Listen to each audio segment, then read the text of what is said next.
I'm Nora Whitman, 31 years old, and I'm holding my grandmother's scarf like it's the last warm thing left in the room.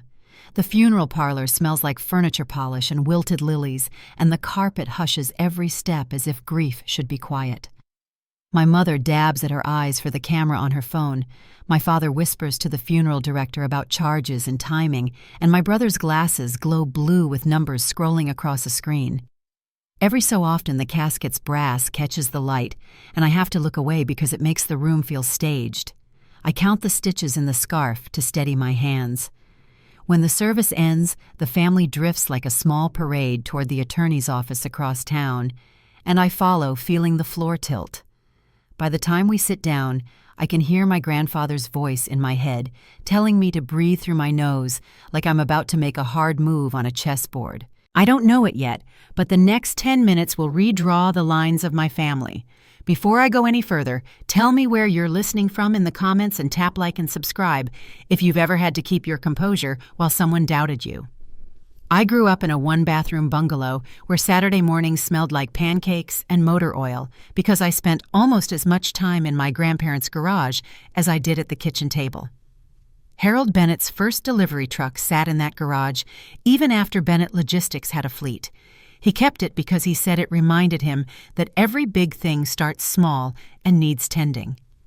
May taught me to proof bread dough by touch and to send a thank you card by sunset, and she had a way of asking questions that made me feel seen, not measured. My parents loved appearances photos at charity dinners, matching outfits at holiday parties, while my grandparents loved quiet work, hot coffee, and knowing the names of the drivers who delivered on the snowiest nights. When I was a teenager, my weekends were split between those two worlds, pressed smiles in banquet halls and muddy boots in a garden that always needed weeding. That contrast never felt like a choice until now, when the mahogany shelves in Samuel Reed's office reflect my parents' expectations back at us like polished mirrors. Samuel clears his throat and opens a leather binder with careful hands. My mother arranges herself in the center chair as if a portrait painter might walk in at any moment, and my father plants a palm on the chair back the way he does before giving a presentation. Trevor's phone goes dark for the first time in hours, and the room narrows around Samuel's voice. He reads through the formalities, dates, filings clauses that sound like they were carved in stone. Then he stops, glances at me, and continues. The estate of Harold and May Bennett, valued at approximately $31.5 million, is bequeathed in full to their granddaughter, Nora Whitman. The sentence lands without echo. I hear the heating vent hum and the slow tick of a wall clock, as if the room needs time to catch up to the words. My father's jaw tightens so sharply the tendons stand out. My mother's smile slides off like condensation on a glass, and Trevor's eyebrows jump before he looks straight at me, stunned and angry at the same time. Samuel turns a laptop toward us, and a video fills the screen. My grandparents on the porch swing at the harbor house, shoulders touching sweaters zipped against a breeze you can almost feel. Harold speaks first, steady as always, saying that if this message is being played, then they chose to be as clear as possible. May's voice follows, softer but unmistakable, saying, "They love their family, but they know the difference between affection and expectation, between showing up and showing off. They say my name. They say I came when nothing needed to be photographed, when the dishwasher broke, and when the roses needed covering before a hard frost. They say they trust me to protect what they built because I care more about the people than the praise." The screen goes dark, and the room breathes again. No one looks at the binder anymore. My mother's handkerchief curls into her fist, and she asks about oversight, about whether there's process that could share responsibilities for the sake of stability. My father suggests an arrangement where he assumes interim control so the company doesn't suffer optics, and he says it in a voice meant to sound generous. Trevor mutters something about a liquidity plan for the trucks, like he's already itemizing pieces of our grandparents' life into cash. I can feel the scarf in my lap, soft from years of washing, and I think of the way May tied it around my neck when I left for college, the knot quick and neat, the ends tucked in against the wind. The office door opens and closes with a quiet click when we stand to leave, and the air outside feels colder than when we walked in. We reach the parking lot, and the asphalt carries the memory of this morning's rain. My father steps close enough that I can see the tiny red capillaries at the whites of his eyes, and he says we'll handle this as a family, which is another way of saying he will handle it. My mother adds that big decisions require seasoned hands, and she smiles like it's a comfort, as if the words aren't a demand dressed as concern. Trevor tells me to be reasonable because none of this was ever meant to land in one person's lap, and his voice has the edge it gets when a deal is slipping away. I say I need time, and that's the only sentence I can trust my mouth to make. My father's reply is quiet enough that it could be mistaken for advice, but it isn't advice at all. It's a reminder about who signs, which leases, and how fast phones can ring when someone wants doors locked. I stand still long enough to feel my pulse in my wrists, and I realize I'm already counting the steps to the car, already planning the next breath. By nightfall, I'm back in my small apartment, the kind of place where the heater clanks when it kicks on, and the streetlight outside draws a pale rectangle across the floor. The scarf sits on my knees like a lap blanket, and I try to picture the harbor house the way it looked last summer, salt on the railings, and the sound of gulls over the water. My phone buzzes with a number I recognize: Samuel, his voice brisk and steady, telling me to pack a bag because pressure has a way of becoming action, and we don't need to test how far anyone will go. I slide a few things into a backpack and tuck the scarf inside my coat, and for a moment the hallway outside my door sounds like a tunnel. The night tastes metallic when I step into it. I don't look back when I lock the knob. I don't need to. The next door I open will be older wood, heavier hinges, and it will lead to a house that knows my name. I start the car, the engine turning over in a long breath, and point the headlights toward the only place that feels like the ground might hold. The rain begins again, light at first, then steadier, a string of bright beads across the windshield. Somewhere past the bridge, where the road bends toward the water and the cedar trees close in my grandparents' porch light, we'll be waiting. And just beyond that light, there's a conversation I can't avoid, a first line I'll have to say on the front steps, knowing who might be standing in the shadows, ready to test it. The rain had not let up when I left my apartment that night, the street lights blurred by steady drops against the windshield as I drove with my backpack wedged on the passenger seat. Every few minutes I glanced at my phone, half expecting another call from Samuel, but the screen stayed dark, except for the streak of notifications I had silenced.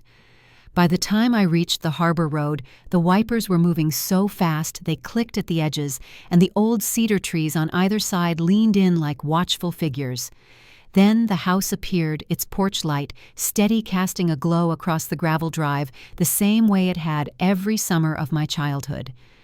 The front door opened before I reached it. Rafael Ortiz stood there with the same upright posture. I remembered his hair whiter, now his eyes lined with something heavier than age. "Miss Nora," he said quietly, his voice catching. "Welcome home." He stepped back so I could enter, and the familiar scent of lemon oil and cinnamon wrapped around me. The wood floors creaked under my wet shoes, and for a moment the house felt alive, as if May had just walked through with her dusting rag, and Harold had left his pipe on the porch rail. Raphael handed me a brass key, its metal cool in my palm. "Your grandmother asked me to give you this," he said. "She said you would understand when the time came." He led me to Harold's study, where the heavy oak desk still dominated the room. The key fit the bottom drawer, releasing a faint smell of paper and tobacco when it slid open. Inside lay a leather journal tied with a faded ribbon, the cover worn smooth from handling. I carried it to the chair by the fireplace and opened to the first page. Harold's handwriting, steady and deliberate, filled the lines. "Patrick came today asking for another loan," it read. "He spoke of a guaranteed return, but May and I both know we will never see that money again." My hands tightened on the paper, the words anchoring me in a history I had never fully understood. The door eased open, and Lorna Fields stepped in carrying a tray with teacups that rattled softly. Her eyes were rimmed red, as though she had been crying. She set the tray down and looked at the journal in my lap. "So you found them," she said. When I asked if she had known, she nodded.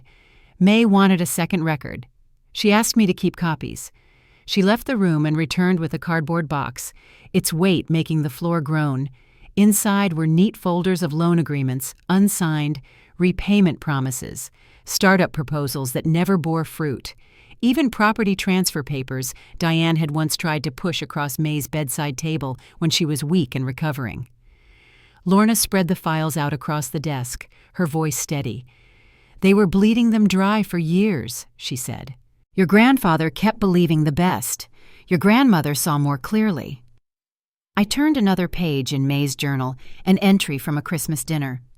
Trevor had been drinking his words careless, saying to Patrick that when the old folks died, they would be set for life.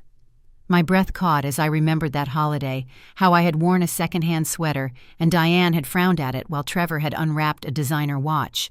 Reading the words in May's hand made the memory sharper, not faded. Lorna placed her hand gently on mine. She wanted you to have the truth. The next morning the bell rang and Raphael announced visitors. Marcus Lang, Harold's financial advisor, stepped in first with his leather portfolio. His usual calm expression carried strain as he shook my hand. "I brought the complete portfolio," he said. "You need to know what you're protecting." Behind him came Carol Kim, her silver hair pulled back, carrying ledgers from Bennett Logistics. "Employees are reporting questions, strangers asking about shipping routes," she said without preamble. "Someone is probing for weakness." Samuel arrived last, setting his briefcase on the dining room table.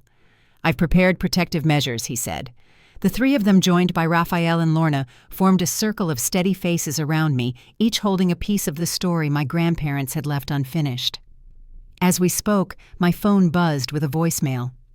Patrick's voice filled the room, controlled but sharp.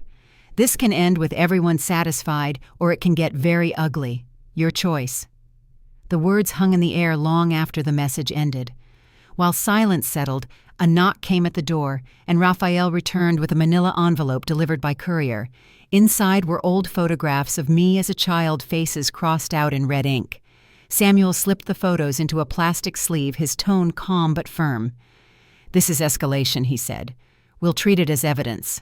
The attack spread quickly.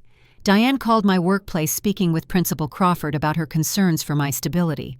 Trevor filled his social media with claims about my supposed manipulation. Local newspapers ran quotes from family sources questioning May's mental state in her final months. On the morning news, Diane sat in front of cameras with careful makeup, dabbing at her eyes, while telling viewers she feared her parents had been exploited. Each piece chipped at my breath, but Samuel filed emergency protective orders, and Judge Allen approved them the same day. Still, the house felt smaller as the pressure mounted. That evening, Raphael guided me back into the study, his steps careful. He opened a drawer I had not noticed and placed a small flash drive in my hand. "May had the cameras upgraded last year," he said. "She never told them." On Harold's computer, footage filled the screen, Patrick and Trevor moving through the house the night of the funeral, pocketing small valuables and wrapping paintings in coats. Diane photographed antiques between wiping at her eyes. The proof flickered in silence.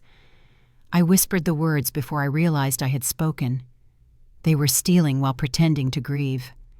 Raphael nodded slowly. She knew. She left records of everything. Before long, the chime of the security system broke the stillness. Raphael checked the monitor and turned back with a grave look. "They're at the gates," he said. My chest tightened as I stepped to the front window. 3 vehicles idled outside Patrick's black sedan, Diane's SUV, Trevor's electric car. Their engines hummed against the quiet of the afternoon, the sound carrying across the gravel like a warning. Raphael asked if he should call Samuel, but I shook my head, feeling Harold's words from his old journal rise in my memory. When everyone says you'll fail, that's when you find your backbone. I pressed the intercom button and listened to my father's voice demand entry for family heirlooms. My hand hovered, then I said I would meet them on the steps. The limestone steps were warm beneath my shoes, the summer sun bright overhead. I stood alone as the gates opened, my scarf draped loosely at my throat, knowing every word from this moment forward would matter. Patrick walked first with his briefcase, Diane behind, with her phone ready, Trevor trailing. They expected me to falter. Instead, I raised my chin, waiting for them to climb the path.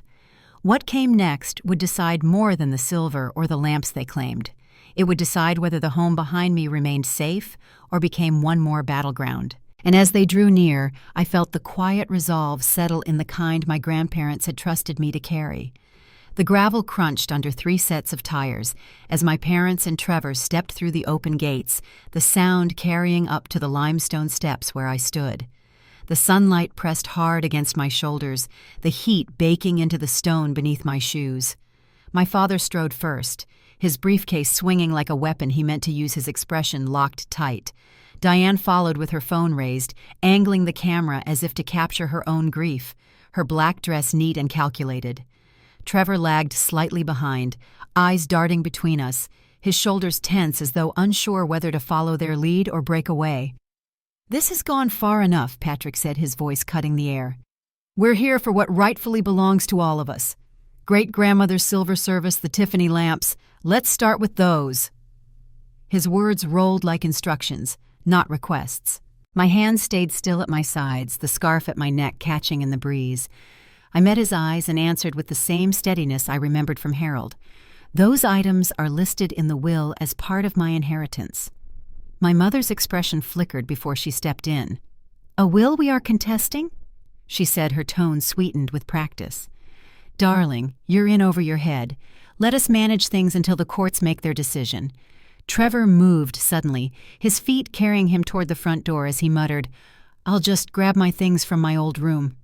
He froze when the new security system lit along the perimeter, red lights pulsing across the fence. A soft hum filled the air. I kept my voice even. "This property is monitored now. Multiple cameras recording stored off-site. Nothing leaves here unnoticed." Diane's hand flew to her chest, and she sank onto the trimmed lawn with exaggerated slowness. "My own daughter," she cried, "treating family like criminals." Her voice carried out toward the street where neighbors had begun to gather, drawn by the scene at the gates. Raphael appeared from the side path, carrying a thick binder. He placed it in my hands. "The full inventory," he said firmly. "Every item documented with provenance." Lorna followed from the house, her hair pinned neatly back, her voice clear. "I witnessed them taking things after the funeral," she announced. "My statement is sworn and filed." A silver sedan pulled into the drive, and Carol Kim stepped out with 5 longtime employees from Bennett Logistics, each wearing company polos. She spoke loud enough for everyone to hear. "Harold and May built this company on integrity. We stand by their wishes." Then Samuel's BMW rolled in, and he stepped out with his leather portfolio tucked under his arm. "Perfect timing," he said calmly. "I was coming to update Nora on the restraining orders, but since you're all here, I'll serve the papers directly." Patrick's face flushed red, his grip tightening around his briefcase. Diane stayed on the grass, her pose forgotten as her eyes darted from one witness to the next. From the street, more neighbors arrived, Mrs. Peterson among them, quietly joining the cluster of onlookers. The weight of their presence settled around us, not loud, but undeniable. "This ends today," I said, raising my voice just enough to carry across the driveway. "Every word here is recorded, every action filmed. You've shown who you are, and now others see it too." At that moment, a news van slowed at the entrance, its logo clear on the side. My father's composure cracked. "Who called the media?" he snapped. Mrs. Peterson lifted her phone from across the street. "Neighborhood Watch," she called back. "We look after our own." For the first time since the funeral, I saw fear flicker in Patrick's eyes. He glanced at the growing crowd at the cameras, at Samuel holding the papers. "This isn't over," he muttered, but his steps were already retreating. Diane rose quickly from the lawn following him, her expression darkened by calculation. Trevor hesitated, his gaze meeting mine for the first time since the will reading. Something unspoken passed across his face. Hesitation, maybe regret. But when Patrick barked his name, he turned and followed. Their cars pulled out one by one, engines fading down the street. The silence that followed held more weight than any words they had spoken. I stood still on the steps, the binder pressed to my side, the scarf brushing my chin, feeling the lines of the family I had known shift into something unrecognizable. That night, I walked into my grandparents' bedroom, the air carrying the faint scent of May's lavender sachets. Her knitting basket rested beside her chair, a blue scarf still unfinished with needles crossed where she had left them. Harold's glasses lay folded on the nightstand, a book marked halfway through. The room felt untouched, as if they had only stepped out for a moment. I sat on the edge of their bed, the weight of the day pressing through my chest.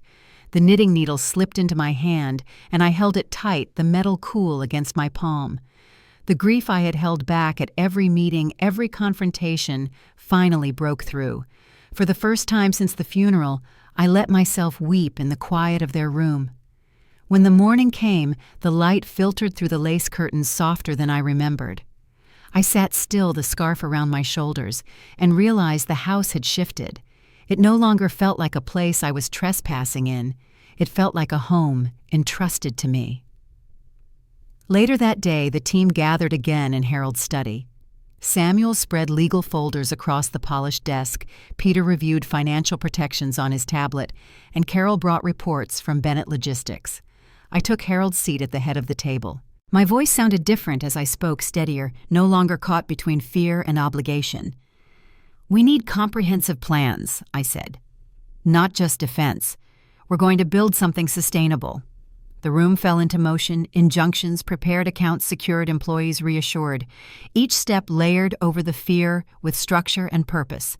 Lorna entered carrying a dusty cardboard box labeled in May's handwriting, "In case of Patrick." Inside were decades of records letters, financial documents, conversations cataloged in her neat script. At the bottom lay Harold's original business ledger from 1962, the foundation of Bennett Logistics. I lifted it gently, the leather warm from years of use. The ledger carried more than numbers. It carried intention, a framework that would make challenging the will nearly impossible. For the first time since the inheritance was announced, I felt not only Harold's backbone, but my own. The meeting closed with quiet determination, the table scattered with evidence and plans. I ran my hand along the edge where Harold's had rested for decades, the grain worn smooth. The house outside was silent, the neighborhood calm again, but I knew silence could not be trusted. Somewhere Patrick was planning his next move. I looked around at the faces of those who had chosen to stand with me, and the certainty settled deeper. Whatever storm came next, I would not be facing it alone. The quiet of the house did not last long. Within days, the morning paper carried a headline that stopped me cold: "Family Contest, Suspicious Inheritance." The article quoted unnamed sources who claimed May had suffered diminished capacity in her final months. I sat at the kitchen table with my coffee untouched, my hands trembling as I traced the printed words. It wasn't just a headline, it was the beginning of a campaign to paint me as unfit and my grandparents as confused. My phone buzzed with a text from Samuel. Patrick filed an emergency petition, it read. Claims May was not competent when she signed the will. Call me. Before I could dial, a notification popped up with Diane's face smiling through tears. She sat on the morning news program speaking softly about her heartbreak, hinting that her parents had been manipulated. The caption below her read, "Heartbroken daughter seeks justice." The walls of the house seemed to close in, pressing against my chest as I lowered the phone. I had told my students many times to breathe deeply when panic came, and now I forced myself to follow my own advice.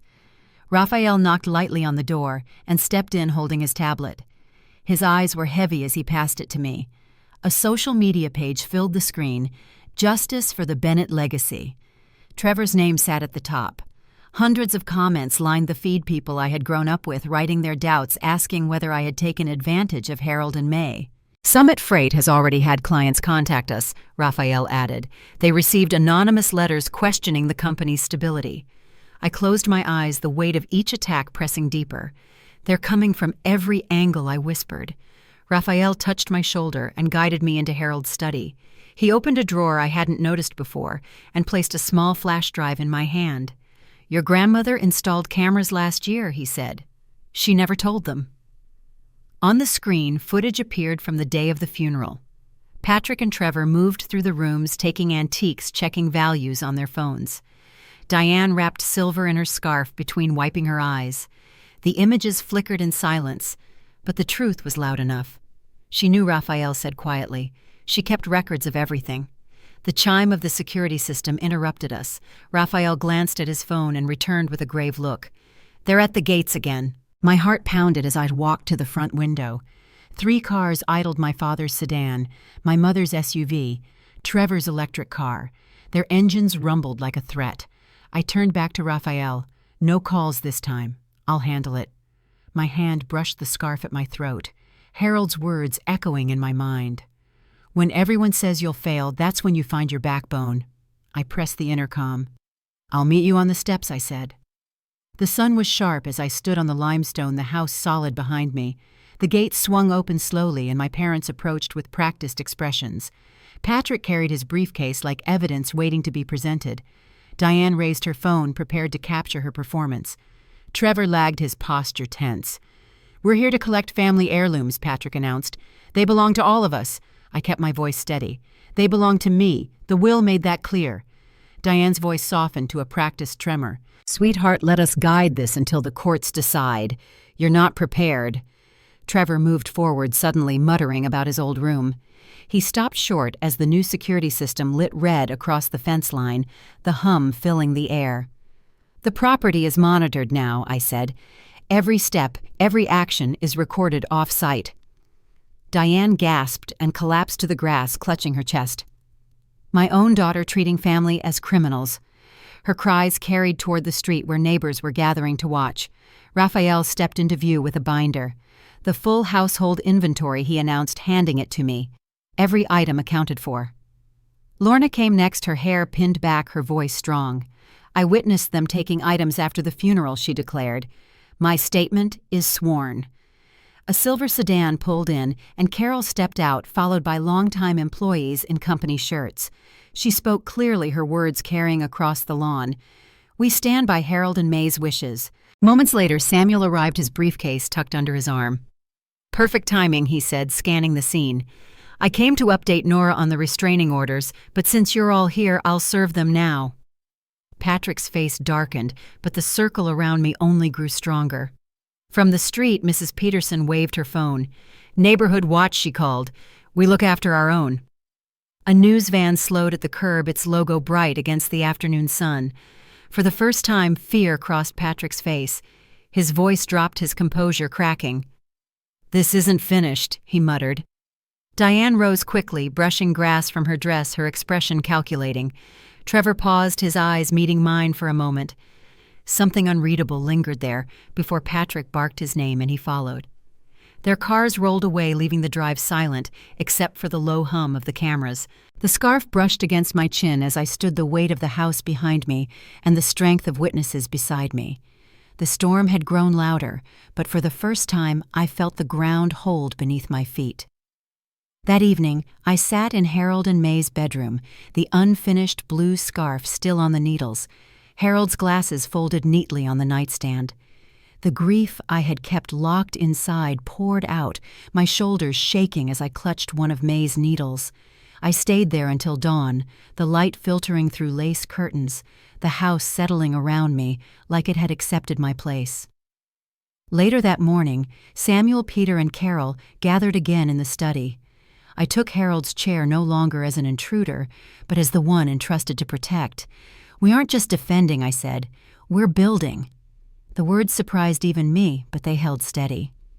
As the meeting closed, Lorna brought in a box from the attic, May's handwriting across the lid, in case of Patrick. Inside lay years of records, letters, conversations, documents cataloged with precision. At the bottom, Harold's original ledger from 1962 rested, the foundation of Bennett Logistics. My hands trembled as I lifted it, the leather warm, the ink faded. It was more than a record, it was a shield. The room fell quiet as I placed it on the desk.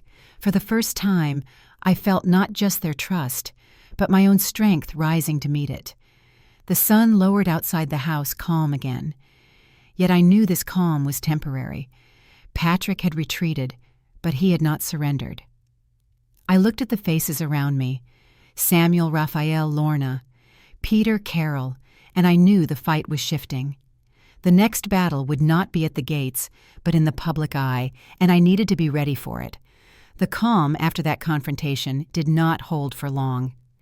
Within days, news reports spread across town, and my parents' circle of influence grew louder. They pushed stories into the press, called board members at Bennett Logistics, and whispered doubts into any ear that would listen. I woke each morning to new messages forwarded by Samuel, articles questioning my grandparents' clarity letters sent to clients about supposed instability at the company, and posts on Trevor's page gaining hundreds of comments.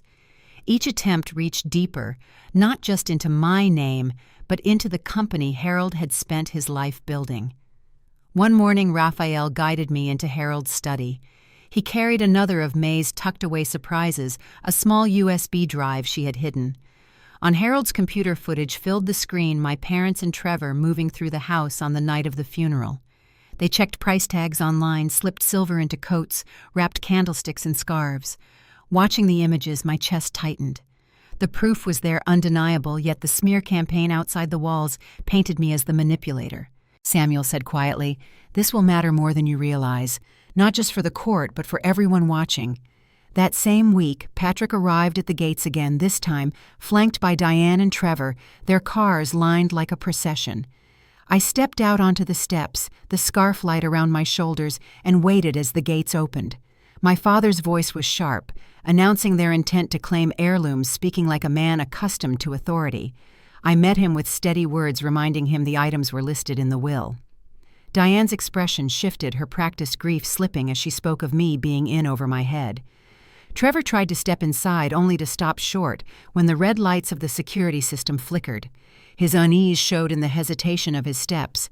Neighbors gathered at the street again, drawn by the voices carrying across the lawn. Raphael approached with the household inventory, Lorna followed with her sworn testimony, and Carol arrived with longtime employees.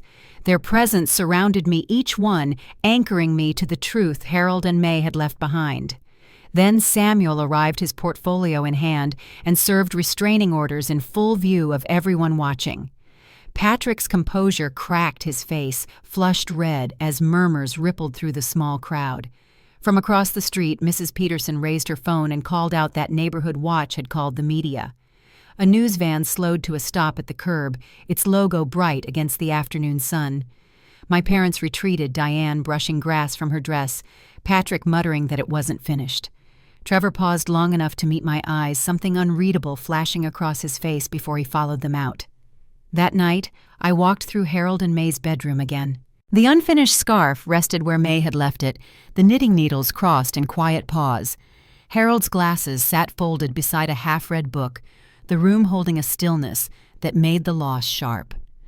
I sat on the edge of their bed and let the grief come clutching one of May's knitting needles until dawn lit the lace curtains. The house felt different in that morning light. It no longer seemed borrowed. It felt entrusted. Later that day, Samuel, Peter, and Carol gathered again in Harold's study. Papers spread across the desk, financial protections outlined, injunctions prepared. I sat at Harold's seat for the first time without hesitation. "We aren't just defending," I told them. "We're building." Their nods carried weight, and the room shifted from reaction to resolve. Lorna appeared with a box from the attic, May's handwriting on the lid, in case of Patrick.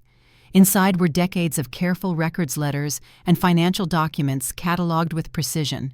At the bottom lay Harold's first business ledger from 1962. Its leather was worn, its pages filled with the foundation of Bennett Logistics.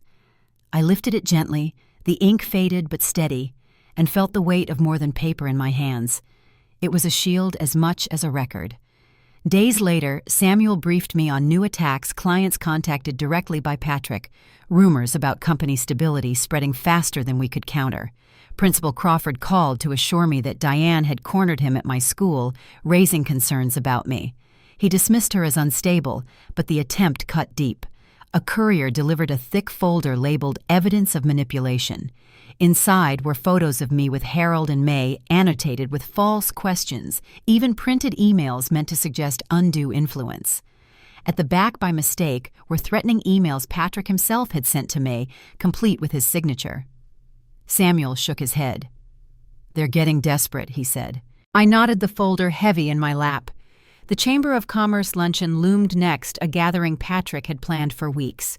According to Carol, he intended to confront me publicly, to corner me before the town's business leaders. That morning I drove to the country club with Samuel, Peter, and Carol by my side. "Stay calm no matter what," Carol reminded me. "We're ready." The banquet hall hushed as we entered, every eye following us to our table. Patrick's face darkened when he saw me. His voice rose across the room, sharp and practiced.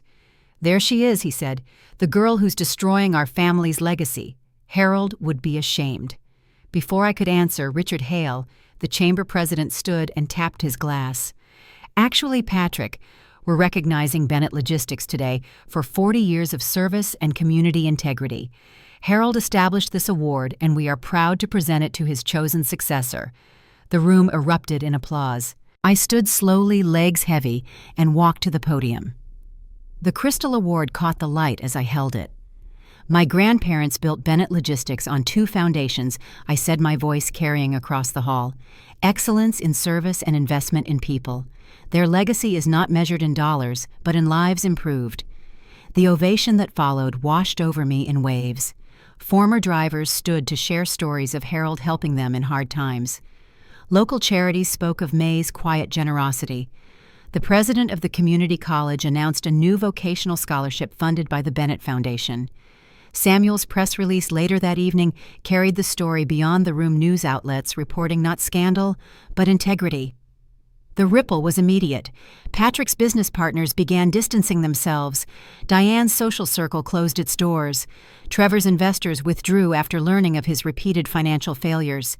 Even the country club board began reviewing their membership. I returned to the Harbor House that night with the award resting on the seat beside me. The house lights glowed warm against the evening sky, steady and familiar. Yet I knew this was not the end. Cracks had begun to form in their united front, but cracks could close or split wider depending on the pressure that followed. For now, though, I held the truth, the support of the community, and the strength Harold and May had always trusted me to carry. The applause from the luncheon still echoed in my mind when I returned to the Harbor House that evening. The award rested on the table, its crystal edges catching the lamplight, but my thoughts were already on what would come next. The community had chosen to stand with me, yet I knew my family's fight was far from over. Cracks in their unity were beginning to show, and it was only a matter of time before those cracks split wider. 3 nights later, the phone rang just after midnight. Diane's name flashed across the screen. When I answered, her voice broke with sobs. "Nora," she said, "this isn't what I wanted. You have to believe me." Silence stretched between us as I held the phone. She whispered, "Your father, he's losing control. I never meant for it to go this far." Before I could respond, the line went dead. I sat in the dark, the weight of her words pressing heavy, unsure whether it was confession or performance. The following morning, a text from Trevor appeared on my phone. I didn't know about the loans he took in my name. "Can we talk? Just us?" I read the words twice, my chest tightening.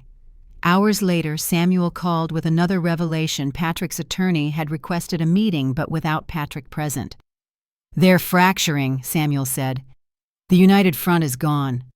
His tone was cautious, but for the first time there was the faintest note of advantage. That evening, I sat on the porch swing where Harold and May had spent countless evenings together.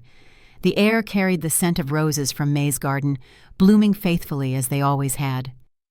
My journal rested open in my lap. I hesitated before writing the pen hovering over the blank page. The victories I had gained, restraining orders, community support, recognition at the luncheon, felt strangely hollow when measured against the faces of my own family. Yet surrendering the legacy my grandparents entrusted to me was never an option. I placed the pen down and listened to the night sounds, steadying myself for what was to come. A week later, the final confrontation was set. Samuel arranged for a formal mediation at the Harbor House, one that would carry the weight of witnesses my family could not ignore. That morning I laid Harold's antique pocket watch on the conference table in the study, its steady tick marking the minutes until their arrival. Judge Allen sat poised with her notes. Frank Doyle leaned near the window, his quiet presence enough to shift the balance. Samuel organized folders, his movements calm and deliberate. I smoothed May's scarf around my neck and waited. The sound of car doors closing reached us through the open window. Patrick entered first, confidence radiating until he saw the judge at the table. His steps faltered, but he pressed forward, his briefcase tight in his grip. Diane followed, her smile rehearsed freezing slightly when she noticed Frank near the window. Trevor slipped in last, his eyes shifting between us. His collar tugged nervously. "What is this?" Patrick demanded. "We agreed to a family meeting, not a tribunal," I answered evenly. "We agreed to mediation. These are the mediators I selected." My voice was steady, though my heart raced. Diane tried to approach me with open arms. "Darling, surely we can speak privately first. Family matters should stay within family." I shook my head. "Family matters should involve trust. Sit down."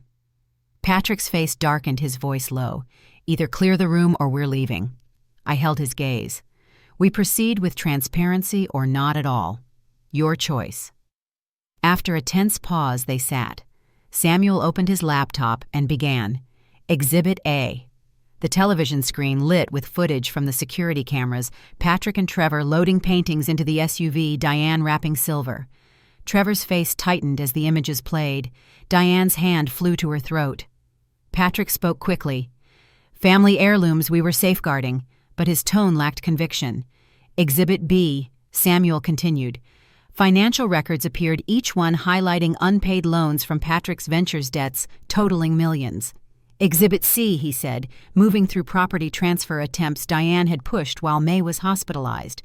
Trevor's string of failed startups recorded conversations, planning the division of assets before Harold had even passed. With each revelation, Patrick's composure cracked further. His knuckles whitened around the folder, his jaw locked. Diane's mascara streaked down her cheeks, her carefully maintained image collapsing. Trevor stared at the table, shoulders hunched, his silence louder than any denial. Finally, Samuel opened May's leather journal. Her neat handwriting filled the page. Patrick demanded another loan today. When I reminded him of the others, he suggested we wouldn't want Trevor to know about certain family matters. Harold and I have decided Nora is the only hope to preserve what we've built. The room fell silent. Only the clock ticked, marking each heavy second. Diane sobbed quietly. Patrick's chest rose and fell with ragged breaths, his fury barely contained. He turned on me. "You manipulated them. You turned them against us." I answered calmly, the strength surprising even myself. "Your actions speak for themselves." I slid a document forward. "This is my offer. A trust fund for each of you, conditional upon returning all items taken and ceasing contact with me, Bennett Logistics, or the Bennett Foundation. Otherwise, I press charges for theft, fraud, and elder abuse." Patrick let out a bitter laugh. "Or what I met his eyes. Or the charges proceed. Everything is documented, witnessed, and signed." His fist struck the table, the sound sharp against the wood. "You've turned everyone against us." I shook my head slowly. "No. You've done that yourselves." The silence stretched until Samuel placed a pen on the table. Judge Allen's steady eyes did not leave Patrick. Frank shifted slightly closer, his presence a reminder of consequences waiting beyond these walls. Finally, Patrick snatched the pen and scribbled his name. Diane signed with shaking hands, mascara smudged. Trevor hesitated at the doorway, his expression unreadable. For a moment, I thought he might choose differently. Then Patrick called his name sharply, and he followed them out. The sound of their engines faded down the drive, leaving the house wrapped in stillness. Samuel placed a hand on my shoulder. Judge Allen nodded with approval. Frank offered a quiet smile. "Harold would be proud," he said softly. "Standing your ground isn't about shouting the loudest. It's about knowing when enough is enough." I touched May's scarf, still warm around my neck, and let out a breath I hadn't realized I was holding. The fight we had endured was done, though the ache of it would not fade quickly. Outside, the evening light softened across the harbor, and for the first time since the funeral, the house felt steady again. I stood at the window, watching the tide pull out. The confrontation had ended with signatures, but signatures alone could not heal what had been broken. Still, the legacy Harold and May had left was safe, and so was the company that bore their name. What came next would not be about defense, but about building forward, turning their values into action. The foundation had only begun its work, and Bennett Logistics had a future to secure.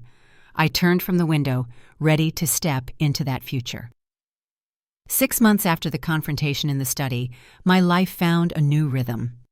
I still arrived at school before 7:30, the brass nameplate on my counseling office door the title I cherished most.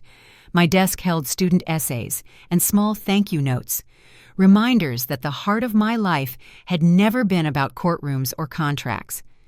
Yet alongside that steady work, another legacy had grown.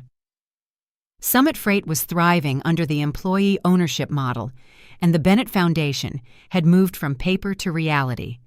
The first vocational scholarships were awarded, and I sat across from nervous students clutching their acceptance packets, explaining how full tuition and apprenticeships would change their lives.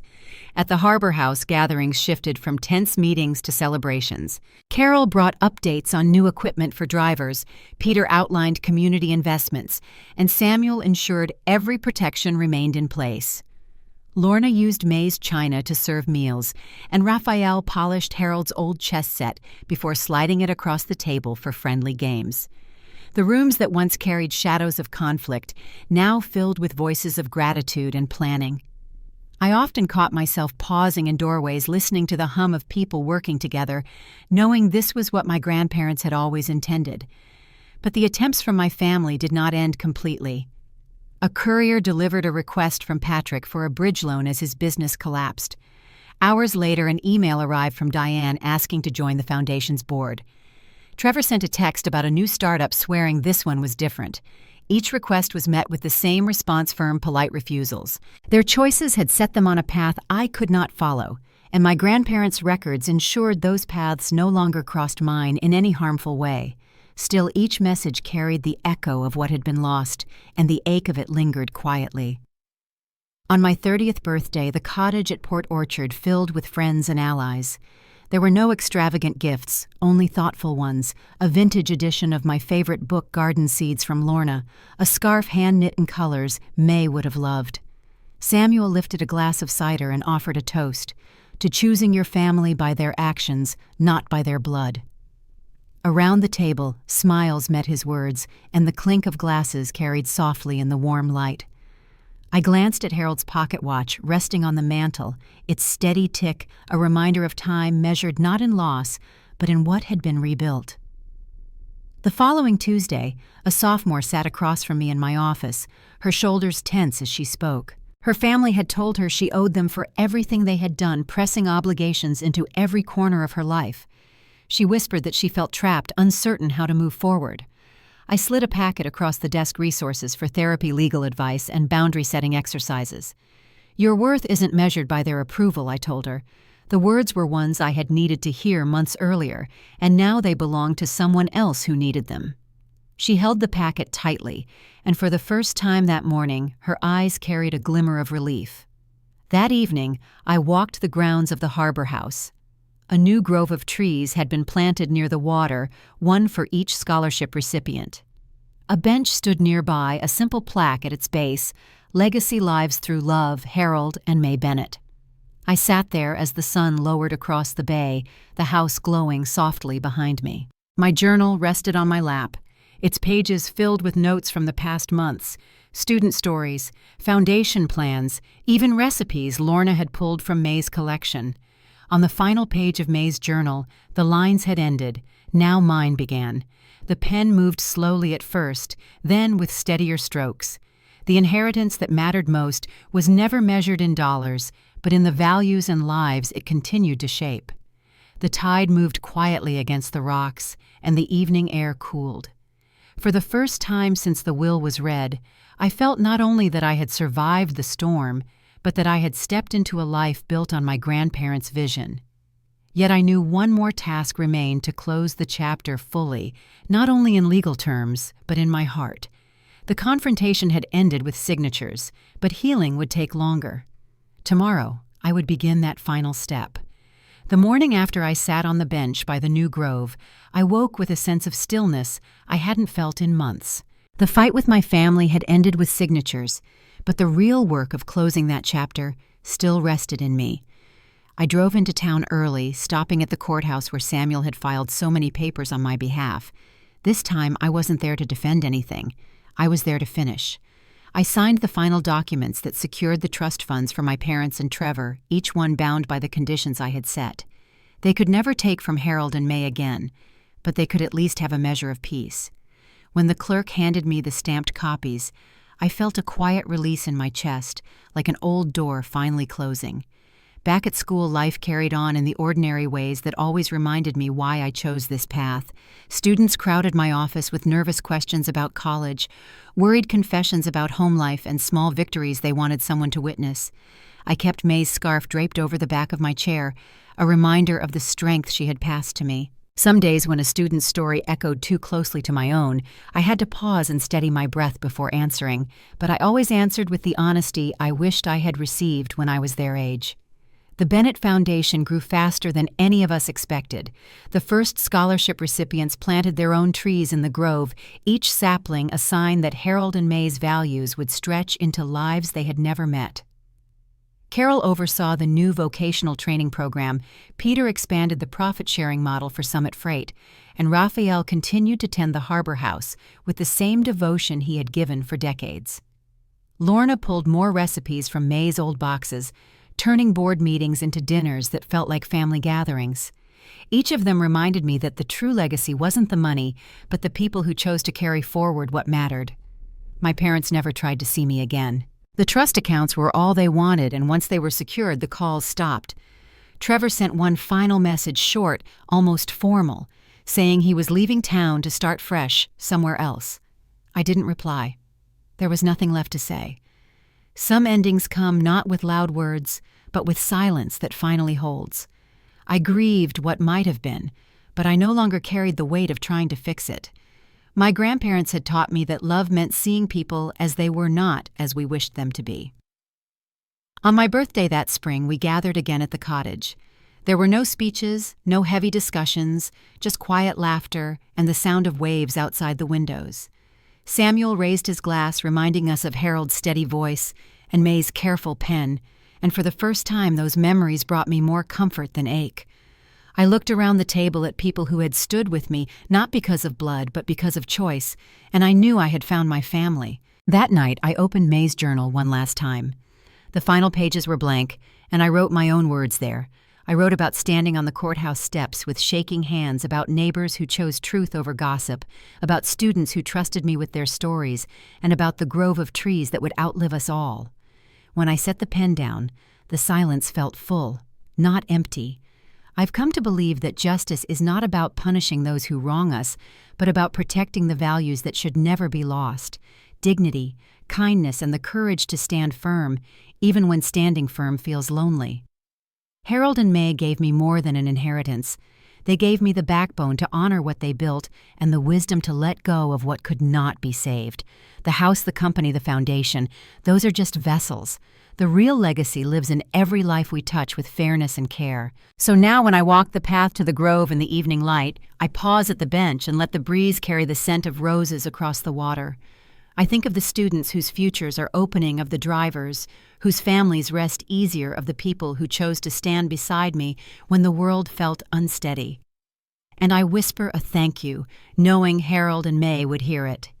If you've ever carried the weight of family conflict or stood your ground when others tried to take what wasn't theirs, I hope you hear something in this story that stays with you.